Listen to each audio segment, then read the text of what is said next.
शेतकऱ्याची शेतजमीन तर वाहून गेलीच, पण घरादारामध्ये सुद्धा चिखल घुसलेला आहे. राहायचं कुठे? शेतकरी जो आपल्याला अन्नधान्य देतो, 2 घास देतो, तो शेतकरी आज विचारतोय की आम्ही खायचं काय?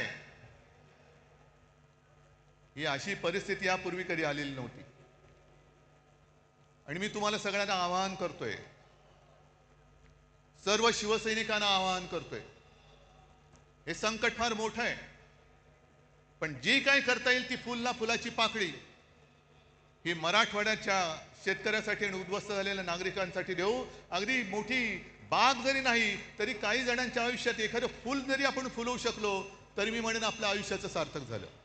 आपल्याला कल्पना आहे की आदरणीय शिवसेनेचे पक्षप्रमुख उद्धवजी ठाकरे साहेब यांनी आवाहन केलं होतं की मराठवाडा अतिशय पूरग्रस्त म्हणजे त्यांचा उद्ध्वस्त झालेला. आम्ही आमच्या महानगर टेलिफोन निगममध्ये आमची जी युनियन आहे ती वंदनीय शिवसेना प्रमुखांच्या आशीर्वादाने आणि उद्धवजींच्या प्रेरणेनं पुढे जात होती.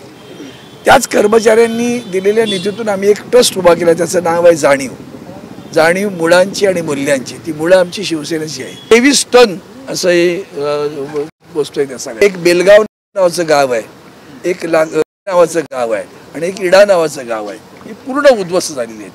त्या गावांना पहिली मदत करा या भावनेनं आम्ही अतिथी माहिती सोडून तुला मातीला तू जाग उधाणू द्या जवरी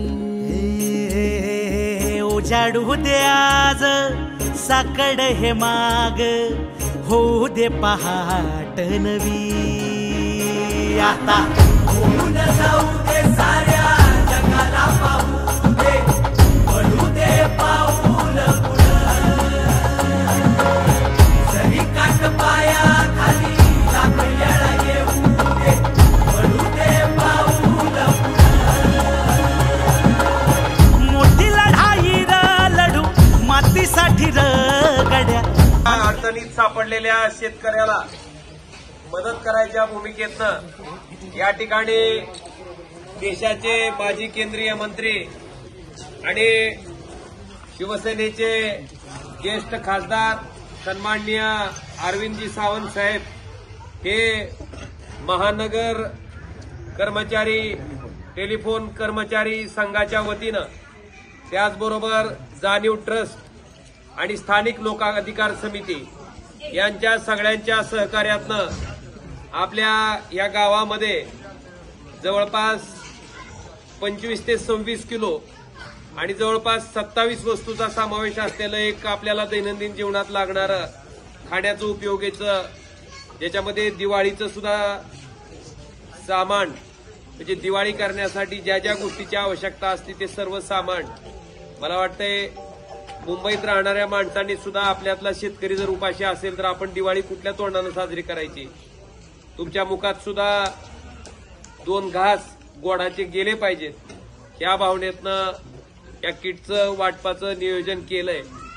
आणि आपल्या गावातल्या प्रत्येक उंबऱ्याला म्हणजे प्रत्येक घराला एक किट या ठिकाणी सन्माननीय सावंत साहेबांच्या माध्यमातून आपण वाटप करणार आहेत. याचबरोबर हे गाव झाल्याच्या नंतर पुन्हा पुढचे गाव इडा आहे, इड्याच्या नंतर पुन्हा लाठी आहे, या सुद्धा गावामध्ये आपण या किटचं वाटप करणार आहेत. आणि साहेबांचं मी मनापासून या ठिकाणी आभार व्यक्त करतो की साहेब तुम्ही ही जी मदत आज तुम्ही आम्हाला देताय, निवडणुका लागल्याच्या नंतर आम्हाला मतं घेण्यासाठी दिली जाणारी मदत आणि माणूस अडचणीत असताना त्याच्या पोटात आग पडलेली असताना त्या माणसाच्या मुखात त्या ठिकाणी अन्नाचा घास भरवण्यासाठी केलेली मदत याच्यात जमीन आसमानचा फरक आहे. मला वाटतं ह्या स्वरूपाची मदत आज साहेब शिवसेनेकडनं उद्धव साहेबांच्या आदेशानं होते. याचा आम्हाला मनापासून आमचं मन आमचा आत्मा कायमस्वरूपी या आपल्या मदतीबद्दल आशीर्वाद देत राहील. मला खरंच साहेबांची कमाल वाटते की रात्री आल्याच्या नंतर सकाळी पहाटे उठून ती ट्रक पोहोचल्यापासून ते ती सगळं सामान पॅक करण्यापर्यंत प्रत्येक पिशवीत ती प्रत्येक गरज उपयोगी साहित्य पोहोचलंय का नाही ते बघेपर्यंत. आणि आम्ही म्हटलं होतं साहेब आपण काय करू आता प्रत्येक गावात एक 5-5, 10-10 किट वाटप करू आणि मग पुढच्या गावात जाऊ. मला सावंत साहेब म्हणले तसं नाही म्हणले, गावात उमरा किती आहे तेवढं बघा आणि तेवढे किट घ्या म्हणले आपल्यासोबत आणि तेवढं घेऊन प्रत्येक गावातल्या माणसाच्या प्रत्येक कुटुंबापर्यंत आपण पोहोचू आणि हे गाव संपल्याच्या नंतरच पुन्हा पुढच्या गावाला त्या ठिकाणी मी जाईन. मला वाटतंय इतकी काळजी घेणारं एक नेतृत्व त्या ठिकाणी आमच्या शिवसेनेत आहेत, ह्याचाही आम्हाला सार्थ अभिमान आहे. त्याच्याबद्दल आभार व्यक्त करतो आणि तुमच्या ह्या सहकार्याबद्दल, तुमच्या ह्या मदतीबद्दल कायमस्वरूपी ही संकट काळात केलेली मदत ही आमच्या स्मरणात ठेवून आम्ही सुद्धा अशाच पद्धतीनं जेव्हा कोणी दुःखात असेल, जेव्हा कोणी अडचणीत असेल तर निश्चितपणे त्याच्या जखमेवर मायेची फुंकर घालण्यासाठी आम्ही निश्चितपणे पुढे येऊ. ही सुद्धा वचन साहेब मी या कार्यक्रमाच्या निमित्तानं आपल्याला देतो. बेलगावमधील उपस्थित पूरग्रस्त बांधवांनो, भगिनींनो, मातांनो, वंदनीय हिंदू हृदय सम्राट शिवसेना प्रमुख श्रीमान बाळासाहेब ठाकरे यांच्या विचारानं आणि आदर्शानं निर्माण झालेली शिवसेना ही संवेदना बाळगणारी संघटना. तुमचं दुःख ते माझं दुःख. आम्ही शहरात असलो तरी शेवटी तुम्ही जे काय उत्पन्न करतात त्यावर तर आम्ही खातो, नाही तर तुम्हीच काय केलं तर आम्ही काय खाणार आहोत. पण एक म्हण आहे, अस्मानी आणि सुलतानी संकट. आज महाराष्ट्रावर अस्मानी संकट तर आहेच, पण सुलतानी संकट पण सुरू आहे. अशा वेळेला माझा मराठवाडा पूरग्रस्त झाला, त्यात धाराशिव जिल्हा पूरग्रस्त झाला आणि जेव्हा एवढ्या मोठ्या प्रमाणात पाणी शेतात शिरलं आणि शेतं सगळी उद्ध्वस्त झाली, जमीन करडली गेली, तेव्हा धावून आला माझा खासदार ओमराजे निंबाळकर. याचं मला स्वतःचा जीव धोक्यात घालून त्या पाण्यात जाऊन त्या कुटुंबाला वाचवलं. तेव्हा आम्ही जेव्हा पाहत होतो तेव्हा आम्हाला असं वाटत होतं आपण काय करायचं. आणि म्हणून मी थोडंसं पाणी त्याला विचारलं, ओमराजे बरायच का? म्हटलं मला काहीतरी मदत करायची वाटते. म्हणाले कैलास पाटलांची पण बोलून घ्या. मला मी आमदार कैलास पाटलांना फोन केला. कैलास पाटील तुमचं नाव सांगितलं. बेलगाव गाव, लाखी गाव, इडा गाव, ही सगळी गावं पूरग्रस्त आहेत, भयानक आहे पाहिजे. मग दोघांशी बोललो आणि मग मी आमच्या जाणीव जे आमचं ट्रस्ट आहे त्याच्याशी सगळ्या पदाधिकाऱ्यांशी बोललो. त्याचे दोघं तिघ जण इथे आलेत माझ्यासोबत. काय करूया? आणि नेमकी दिवाळी आहे तोंडावर. म्हटलं अन्नधान्य तर देऊच, पण आणखीन काहीतरी वेगळं केलं पाहिजे. म्हणून मी या ह्याच्यामध्ये रवा, मैदा, बेसन, तूप, साखर, पोहे, चिवडा करायला जे लागेल ते दिले. असे 19 जिन्नस आहेत. तांदूळ आहे, गव्हाचं पीठ आहे, कडधान्य आहेत, चणा डाळ आहे, तूर डाळ आहे, जे म्हणून तुम्हाला लागतं. गोडं तेल आहे, खोबरेल तेल आहे, मीठ आहे, मसाला आहे. म्हणजे माझ्या या बेलगाव गावातल्या प्रत्येक घरात मी मदत मिळाली पाहिजे. आदरणीय उद्धवजी साहेब ठाकरे यांनी परवाच्या दसऱ्या मेळाव्यात पण सांगितलं की जे करता येईल ते आपल्या माणसांसाठी करा. आम्ही सरकारची वाट बघत नाही. सरकार काय करेल, पॅकेज काय देईल ते येईल किंवा माहिती नाही, पण आपण पहिलं धावलं पाहिजे. या भावनेनं मी ओमराजेंशी बोललो. म्हणाले भाई काही करा, तुम्ही 10 तारखेला येता का या. मग कैलासाने तर व्यवस्था कर. आज तुमच्या गावात आलो. मी फार मोठं भाषण नाही करणार. बरेच विषय मांडलेले आहेत. आमचा पक्ष कसा आहे हेही तुम्हाला कळतंय. आज आपला गाव जातीपातीत दुबगून ठेवलाय. आज आपण सगळे होतो. संकट आल्यावर कळतं ना.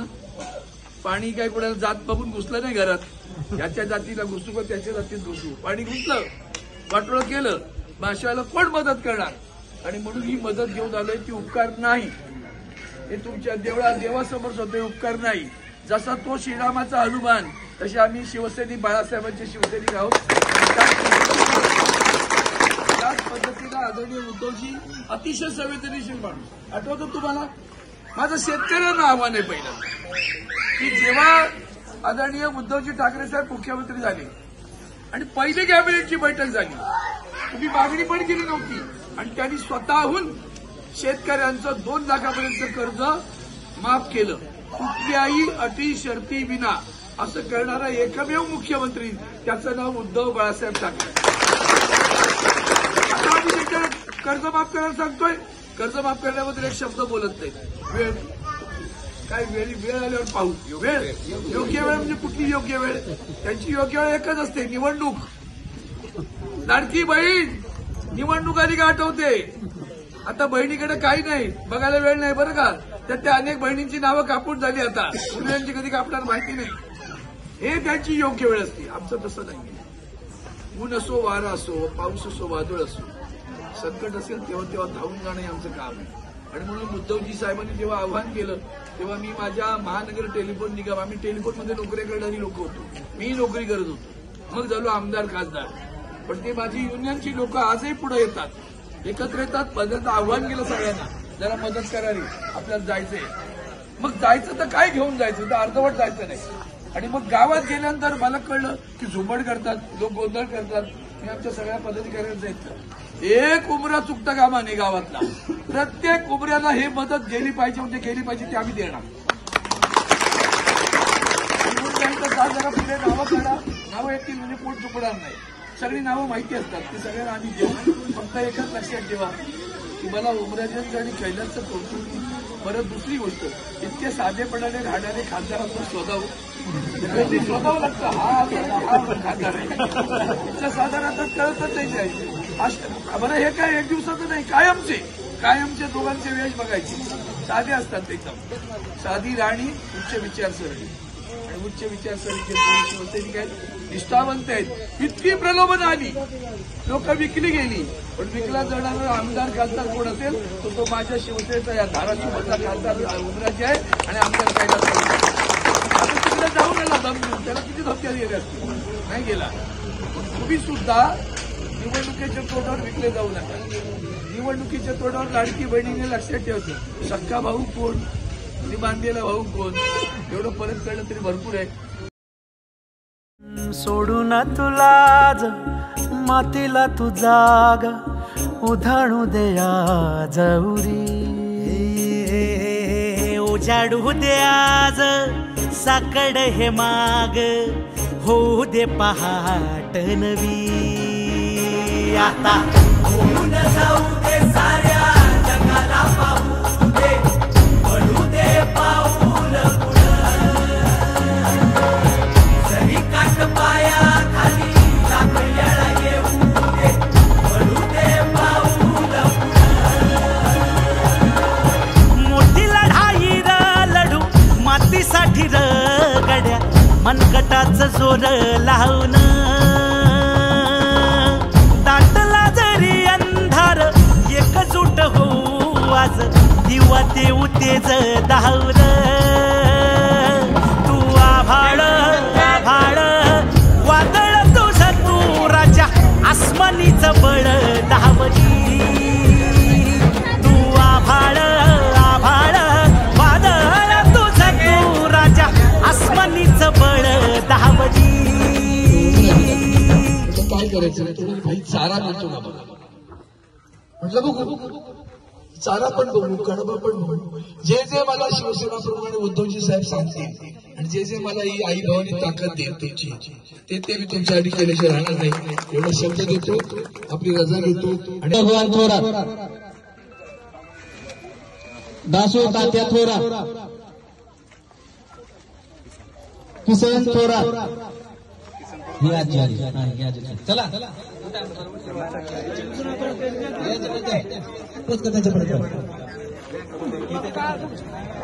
परांडा तुमच्या सगळे सगळं आलतो. सोयाबीन किती ही काय सोयाबीन काय खराब झालंय ते.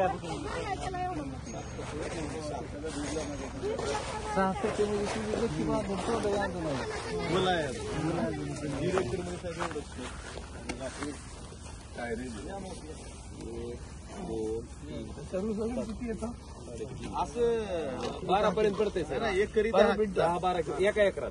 एक कर 1.5 क्विंटल मध्ये कमीत कमी किती व्हायला पाहिजे? 20 कट्टे. 2 एकर मध्ये 20-22 कट्टा व्हायला पाहिजे. 20-22 कट्ट्यावर 50 किलो 60 किलो 50 किलो 60 कट्टा. हे 20-22 व्हायला पाहिजे एवढं सगळं.